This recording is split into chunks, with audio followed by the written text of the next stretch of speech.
Fully automatic water plant and semi automatic water plant कौन सा ज़्यादा अच्छा है उन लोगों का बिजनेस के लिए? केसेस में ये फुल्ली ऑटोमेटिक कंसेप्ट आपका चलेगा नहीं। सेमी ऑटोमेटिक करना है या ऑटोमेटिक में जाना है।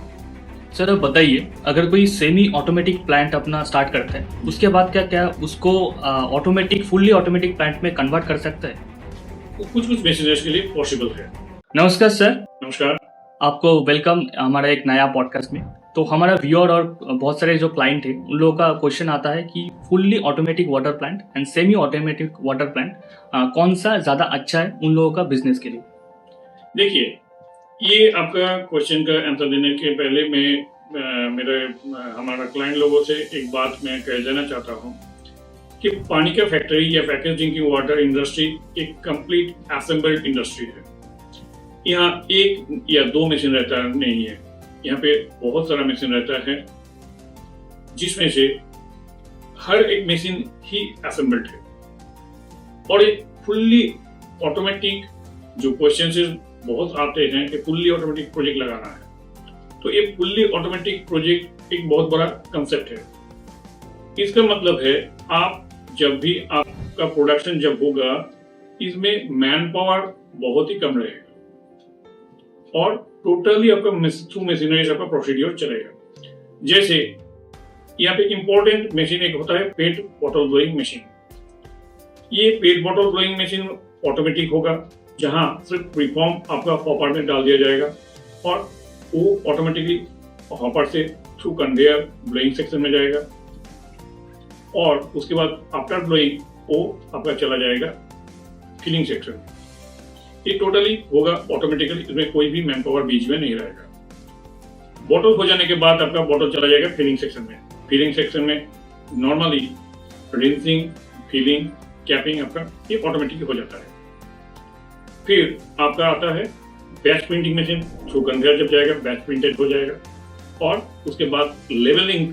अगर बोतल अगर राउंड होता है तो बीओपीपी मशीन और बोतल अगर स्क्वायर होता है तो आपका सिंगल साइड या double side sticker level machine आपका लगाया जाता है। आफ्टर लेवलिंग ये प्रोडक्ट चला जाता है पैकेजिंग सेक्शन में जहाँ पे वेब श्रिंक रैपिंग मशीन रहता है। ये वेब श्रिंक रैपिंग भी आपका रहेगा ऑटोमेटेड। आफ्टर रैपिंग ये टोटल प्रोडक्ट आपका बन जाता है। फिर आपका मैनुअली वो आपका गोडाउन में आप अलाइन कर सकते हैं। और आरओ प्लांट जो होगा वो भी ऑटोमेटिक ही रहेगा। इसमें बैकवाश, रिंसिंग जो भी रहेगा ये कंप्लीट ऑटोमेटिक होगा। और यहाँ पे ऑपरेटर बहुत ही कम लगता है। ज्यादा से ज्यादा 3 ऑपरेटर से आपका पूरा फैक्ट्री रन कर सकते हैं। नॉर्मली छोटा प्रोजेक्ट जो करते हैं केसेस में ये फुल्ली ऑटोमेटिक कंसेप्ट आपका चलेगा नहीं।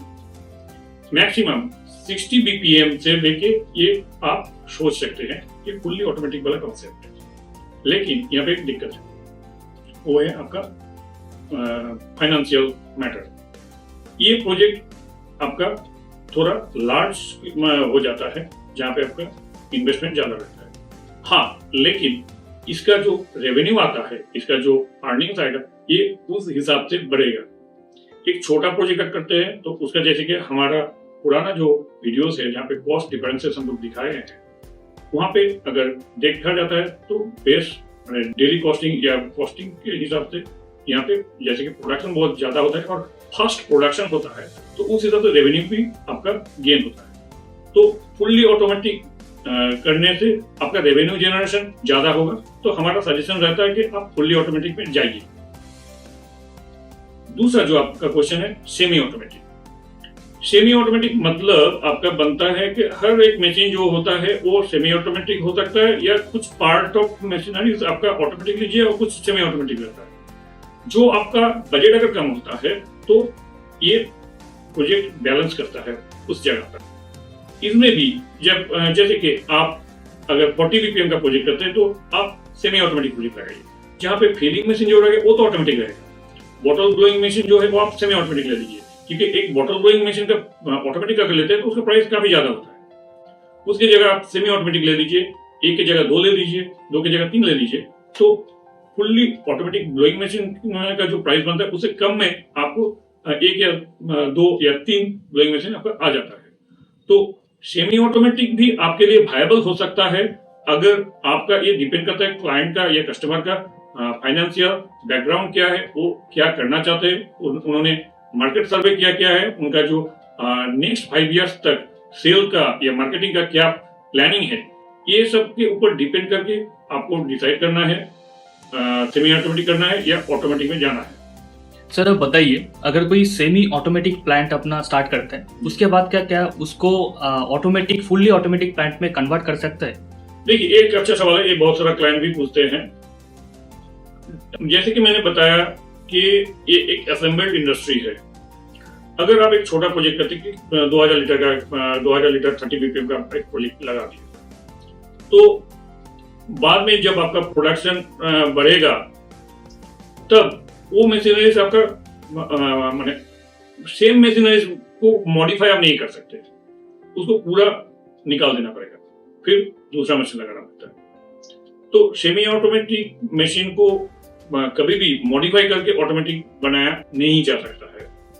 लेकिन हाँ, अगर आप 40 बीपीएम या 60 बीपीएम का सेमी ऑटोमेटिक प्रोजेक्ट करते हैं तो बाद में आप कर सकते हैं। कुछ चेंजेस उसके लिए करना पड़ेगा, आपको कैपेसिटी बढ़ाना पड़ेगा, तो कुछ मशीनरीज के लिए पॉसिबल है। 40 बीपीएम को 60 बीपीएम नहीं कर सकते, लेकिन आपका 60 बीपीएम मशीन है, लेकिन सेमी ऑटोमेटिक ब्लोइंग मशीन है, बाद में आप कर सकते हैं कि ब्लोइंग मशीन जो सेमी ऑटोमेटिक रहता है उसको आप हटा दीजिए, आप ऑटोमेटिक पेट ब्लोइंग मशीन ला दीजिए, फिर उसको हमारा जो टेक्निकल टीम है वो आपको पूरा मॉडिफाई करके आपको हैंड ओवर दे सकता है।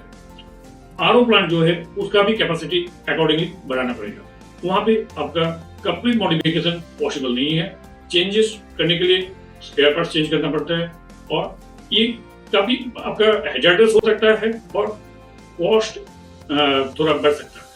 इसीलिए हम हमेशा सजेस्ट करते हैं कि बिफोर स्टार्टिंग ए प्रोजेक्ट आप एक मार्केट सर्वे कीजिए। मार्केट सर्वे करने के बाद आपका ये कीजिए, प्लानिंग कीजिए कितना कैपेसिटी का लेने से आपका ठीक ठाक रहेगा।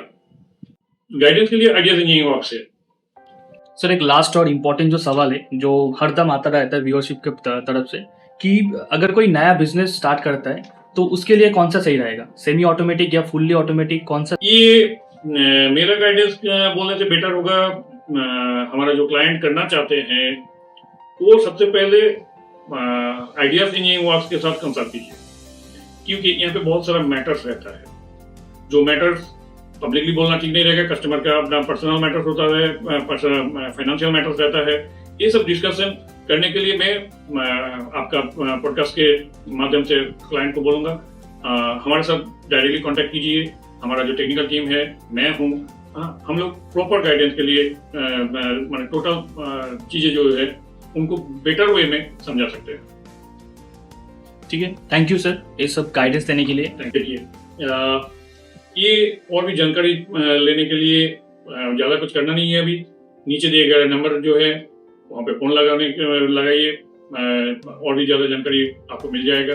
और ऐसा भी कर सकते हैं, आप अगर प्रोजेक्ट लगाना चाहते हैं, कोई भी क्लाइंट आपका प्रोजेक्ट लगाना चाहते हैं, तो बिना हेजिटेशन हमारा जो ऑफिस है, please welcome to our office, come and decide. हम लोग बैठे हैं आपको गाइड करने के लिए। और अगर ये वीडियो आप लोगों को अच्छा लगता है, क्लाइंट से मैं रिक्वेस्ट करूंगा कि सब्सक्राइब कर लीजिए और भी वीडियोस, इस तरह के वीडियोस पाने के लिए। और ये वीडियो अगर अच्छा लगता है, इंफॉर्मेटिव लगता है, तो please like and share. Thank you. आज ही कॉल करें एक ऐसे पार्टनर को जो शुरुआत से अंत तक आपका साथ दे। कॉल 9038090600 या 8637341366। आइडियाज इंजीनियरिंग वर्क्स, क्योंकि आपका सपना हमारी जिम्मेदारी है।